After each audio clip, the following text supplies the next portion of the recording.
This is a pro level game from the J3 tournament, and this is how you dive on Venom.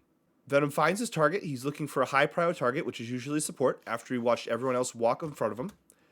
As he dives to support, he gets tentacles on him, and his other DPS is connected to that same support. Even though Bubble came out, he still has full health, so he's staying on this kill, trying to get this kill. Even through greens, since he has enough resources to use shield and we have high pressure, he's staying in this fight, still trying to find that support and focus on it. And once that support falls, the rest of the team will too. Even though he dies here, he gets a max amount of value because he's able to eat a bunch of damage and still let his team put a ton of pressure with his life. Now that we went over the dive, I want us to look into how we can position better. So for this point, I always like, which I go over in all my videos, I like my main take sitting on high ground because you're, one, going to be able to pressure without really ever getting forced out of a position because you can always back up for free. It's very easy to disengage when you're on high ground instead of walking long lanes that people can walk on you.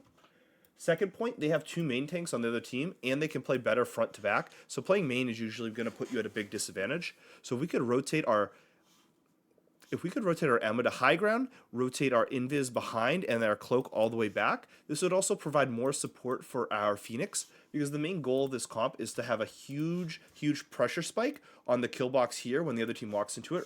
Right when we dive, we want our Phoenix to also hit this angle, our Emma to be able to apply pressure at either range or to get aggressive with Diamond Form, and then even our Invis to be able to throw resources into that area. But since we don't actually hold that high ground, what's going to happen here is when we need our big burst of damage, our Phoenix is going to get forced off of this angle. Even though she applies good damage here, this is great, but if she just even had just Invis Shield, she'd be able to stay in this area and not have to disengage right away, even though Venom would drop, and she'd be able to duel just with this Invis Shield, and then she might be able to get aggressive again and come take and add pressure to this angle, which is where we need her so we can actually kill these supports very effectively.